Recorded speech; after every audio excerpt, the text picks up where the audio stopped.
Swayam Prabha. Digital India. Educated India.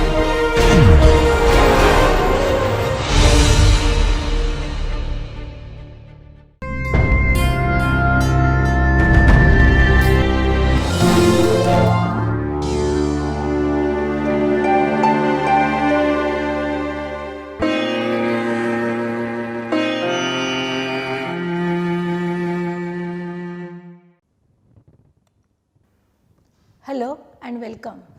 In this session, we are going to discuss acute hepatitis. Now, hepatitis is a general term used for the inflammation of liver. The inflammation of liver, it can be caused by either infectious or non-infectious causes. The infectious causes of inflammation of liver include viral causes, bacteria, parasites and fungi, and the non-infectious causes are usually metabolic disorders or autoimmune disorders. Now, viral hepatitis is the most important cause of acute hepatitis all over the world. The viral hepatitis is caused by various hepatitis viruses like hepatitis virus A, B, C, D, E and G. Infrequently, the viral hepatitis is also caused by certain viruses like cytomegalovirus, Epstein-Barr virus, herpes simplex virus, rubella virus, adenovirus, etc. Occasionally, it could be because of the complications of infections like leptospirosis, tuberculosis or infections like syphilis and amoebiasis or toxoplasmosis. However, for these causes there is specific therapy or treatment is available. Viruses are the most important cause of acute hepatitis all over the world. So, let us begin this session with an example of a case of acute hepatitis. Now, the case scenario is like this. A 35-year-old male was presented with history of fever, anorexia, vomiting and fatigue for 1 week. He also had generalized pruritus without any rash. There was no history of abdominal pain, melena, diarrhea or intake of any drug. On further inquiry, he told that he had pale stools and deeply yellow urine. The only significant past medical history was 10 years of alcohol abuse. He was not married and he was not sexually active. On examination, the patient was alert. He was oriented to person, place and time.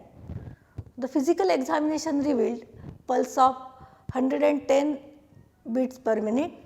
He had a fever of 38.9 degrees centigrade. The other vital signs were normal. On examination, scleral jaundice was noted and he had tenderness in the right hypochondriac region and the liver was also palpable. The rest of the systemic examination was normal. So, he was provisionally diagnosed as a case of hepatitis. The initial laboratory studies revealed increase in the liver enzymes, alanine aminotransferases and aspartate aminotransferase along with alkaline phosphatase, total bilirubin and direct bilirubin were raised. Other investigations including hemoglobin, peripheral smear for malarial parasite, albumin, serum urea, creatinine, electrolytes, plasma glucose, disseminated intravascular coagulation screening, urine analysis and chest radiograph all were within normal limits. When serological investigation carried out, the tests for hepatitis virus A, hepatitis virus B, hepatitis virus C all were negative. Also, the serological test for Epstein-Barr virus, cytomegalovirus and autoimmune workup were also negative. However, the tests for hepatitis E virus, that is antibodies against hepatitis E, were found to be positive. So, the case was diagnosed as acute hepatitis because of hepatitis virus E. 8 days after admission, the symptoms and LFTs were improved with symptomatic treatment and the patient was discharged home. 2 weeks later, his repeat liver function tests were markedly improved, and he also reported that there was complete resolution of the symptoms and he was able to report back to work. So, this is how usually a case of acute hepatitis is presented in the clinical practice. Now, the hepatitis viruses are the most important cause of hepatitis all over the world. The hepatitis viruses, they are taxonomically unrelated viruses, they belong to different families, but the one important common characteristic is that all of them show hepatotropism. All are RNA viruses except hepatitis B virus, all can cause disease with similar symptoms. The disease caused by hepatitis viruses, it can range in severity from unapparent illness to fulminant fatal form. All hepatitis viruses, they produce identical histopathological lesions in the liver. All hepatitis viruses, that is hepatitis virus A, B, C, D, E and G, they can cause acute hepatitis. Acute infection, it may range from subclinical disease to self-limited symptomatic disease to fulminant hepatic failure. So, the infection can range from subclinical disease to fulminant hepatic failure. The typical symptoms of acute hepatitis are like fatigue, anorexia, nausea, vomiting and very high increase in aminotransferase values along with hyperbilirubinemia. Now, the outcome of acute hepatitis, it could be either resolution or progression to fulminant hepatitis or progression to chronic hepatitis. So, acute hepatitis, it can get resolved or it can progress to fulminant hepatitis or it can progress to chronic hepatitis. Out of common 4 hepatitis viruses, that is hepatitis A, B, C and E, hepatitis B and C, they can progress to chronic hepatitis, but hepatitis A and hepatitis E, they never progress to chronic hepatitis. So, hepatitis E and hepatitis A, they have clinical and epidemiological similarities and they are important cause of acute viral hepatitis. So, in this session we are going to discuss these two important hepatitis viruses, that is hepatitis E virus and hepatitis A virus. So, the objectives for today's sessions are like this. At the end of the session, you will be able to describe the general properties of hepatitis virus A and hepatitis E, then epidemiological features of these two viruses HAV and HEV, clinical features, the various serological markers, laboratory diagnosis and prevention and prophylaxis of hepatitis A and hepatitis E virus. Now, let us start with hepatitis A virus. Now, hepatitis A virus, it belongs to Picornaviridae and genus Hepatovirus. This virus was initially classified as enterovirus 72, but now it has been ascribed to a separate genus, that is Hepatovirus. It is an RNA virus which is a non-enveloped virus. It has icosahedral symmetry about 27 nanometer in size. The genome is single stranded positive sense unsegmented RNA. All strains, they belong to single serotype. However, 7 genotypes have been identified. The virus shows resistance to heat, so that it can tolerate temperature up to 60 degrees centigrade. It is stable at acidic pH. It is also not affected by solvents like ether, chloroform. However, it can be destroyed by oxidative agents like chlorine, and it can be inactivated by boiling at 100 degrees centigrade. The hepatitis E virus, it belongs to family Hepiviridae and genus Hepivirus. So, structurally, morphologically, it resembles Norwalk virus. Basically, it resembles to Calciviridae virus, but it is now classified into family Hepiviridae.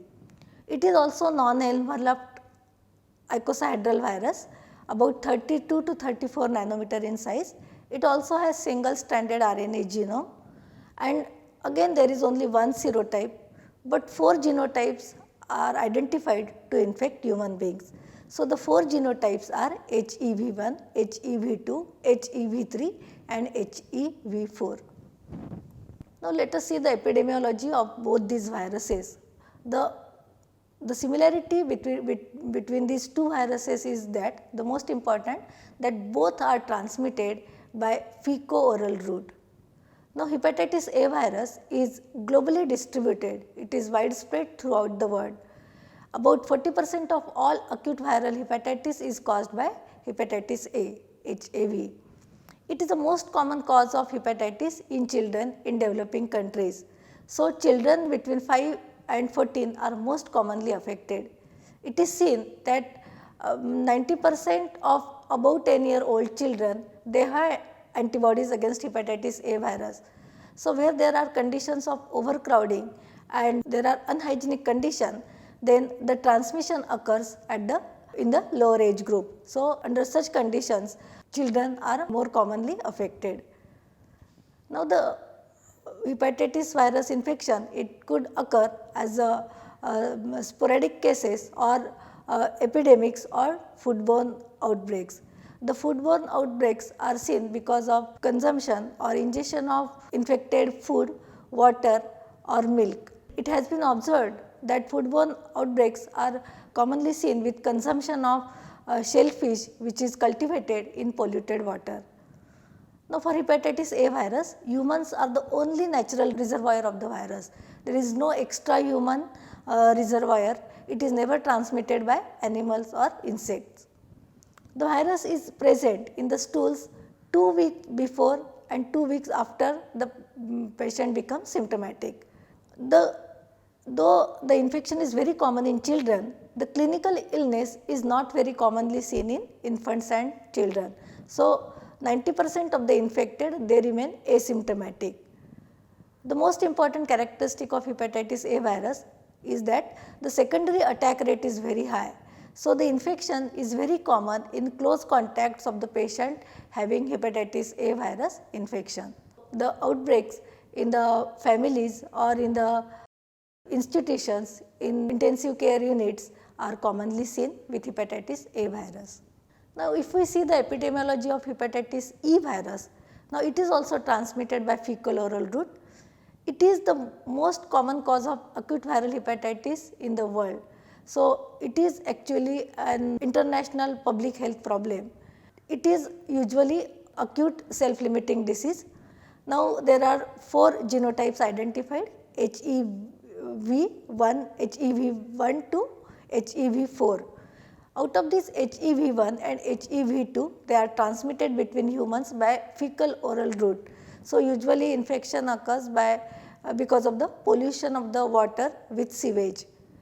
However, HEV3 and 4, they are transmitted zoonotically from animal reservoirs. So, HEV3 and HEV4, they are commonly seen in developed countries, whereas HEV1 and HEV2 hepatitis is commonly observed in developing countries. So, the infections are epidemics of HEV are reported from Asia, Africa and Central America. HEV is responsible for the majority of epidemics and sporadic hepatitis in adults. It is a very common cause of sporadic hepatitis in adults in India. About 30 to 60% of the sporadic cases of acute hepatitis, they are caused by hepatitis E in India. The first reported outbreak of hepatitis E, which was retrospectively diagnosed or identified, was reported from Delhi in 1955. So, it was because of hepatitis E virus. There is an animal reservoir. So, the major animal reservoir is domestic pig.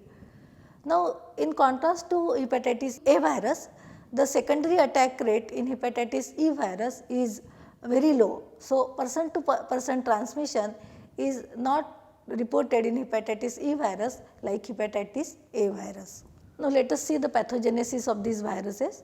Now, for hepatitis A virus, following ingestion, the hepatitis A virus enters the bloodstream through the epithelium of the oropharynx and intestine.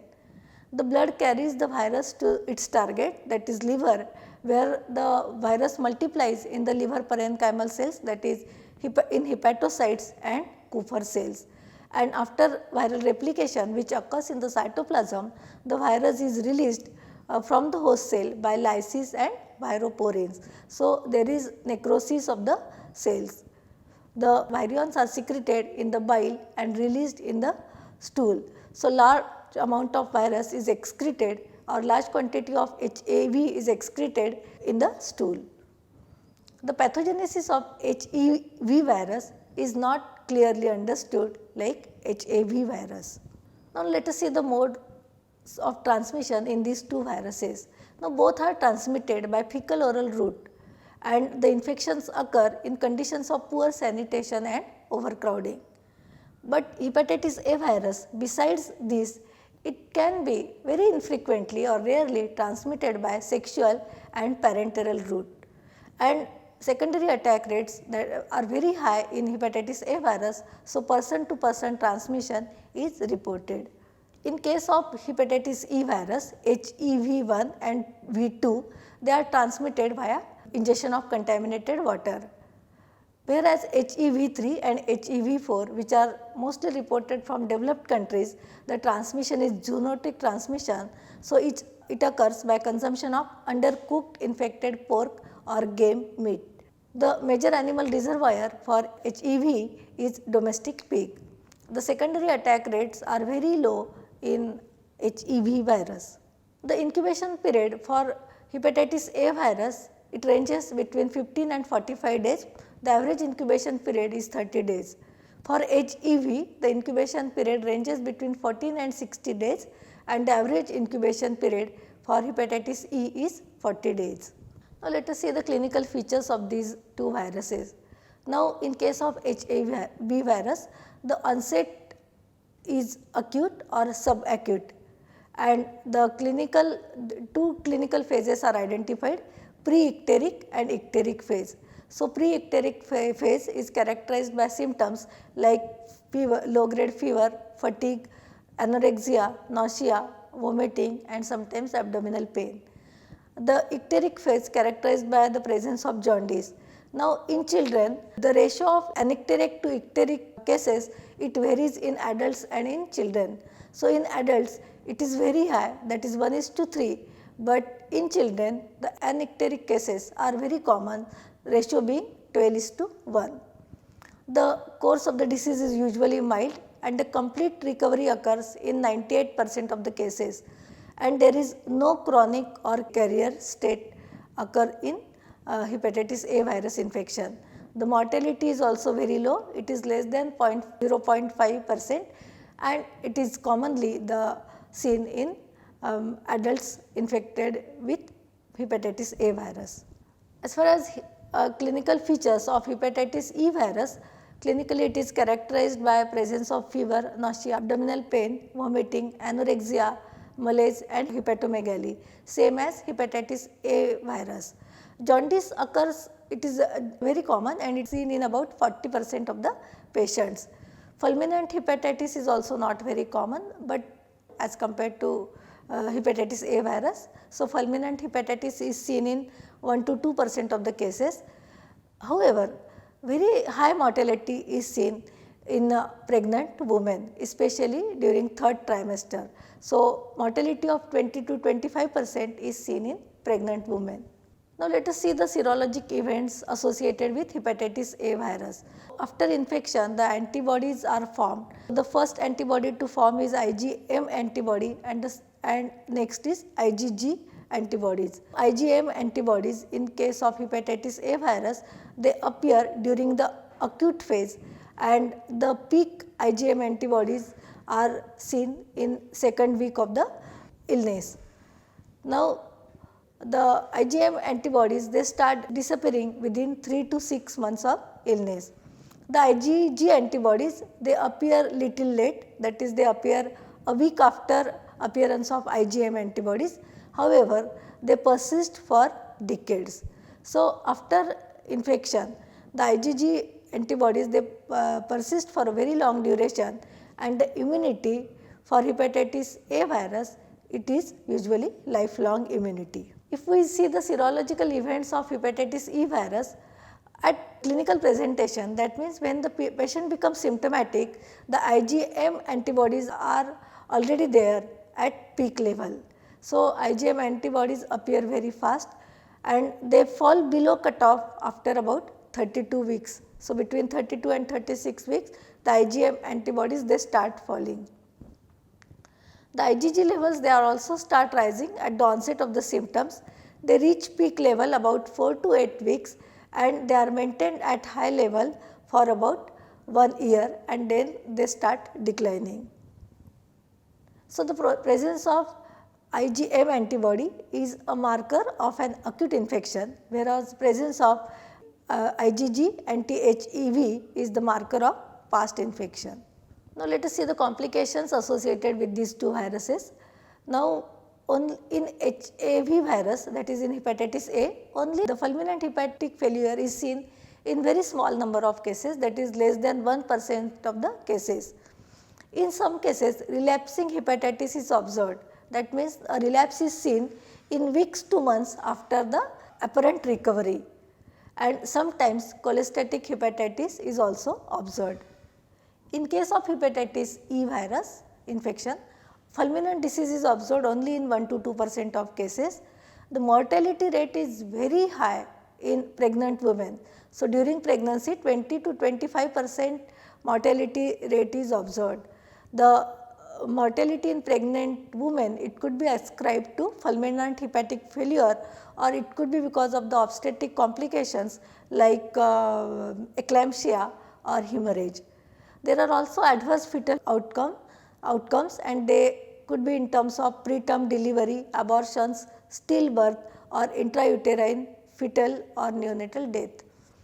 There are also extrahepatic complications sometimes observed with hepatitis E infection. So, sometimes there are neurological complications, renal complications or there can be involvement of pancreatitis, but extrahepatic complications they are rare. Now, coming to laboratory diagnosis, for diagnosis of hepatitis A virus and E virus, the specimens collected are stool sample and blood sample, that is for demonstration of antibodies.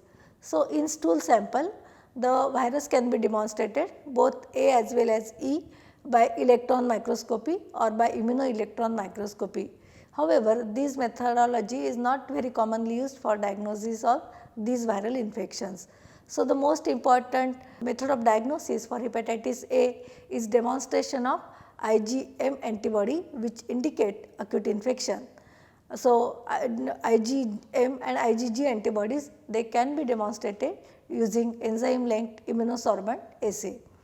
For HEV virus, besides demonstration of antibodies, that is IgM antibodies and IgG antibodies, hepatitis E virus RNA can also be detected by reverse transcriptase polymerase chain reaction. Now, coming to prevention of these infections, now because these are transmitted by fecal oral route, personal hygiene is very important. So, hand washing plays very important role in prevention of hepatitis A and hepatitis E infection. Then again sanitary disposal of infected fecal material is very important, especially for both of these viruses, but especially for hepatitis E virus, because many times pollution of water occurs because of the sewage mixing. Then purification of drinking water by adequate chlorination or boiling should be done. The specific prophylaxis is available for hepatitis A virus. So, vaccine is available. So, two vaccines are available. One is formaldehyde inactivated alum conjugate vaccine which is prepared using human fetal lung fibroblast cell line. The vaccine is given after 1 year of age. It is given in deltoid intramuscularly. Single dose is given and the booster has to be given after 6 months to 1 year. The efficacy is very good, about 95% of efficacy is seen with this vaccine. The another vaccine that is available for prophylaxis of HAV is live attenuated vaccine which is prepared using human diploid cell line and a single dose is given and it is given by subcutaneous route. For hepatitis A virus, specific passive immunoprophylaxis can be given.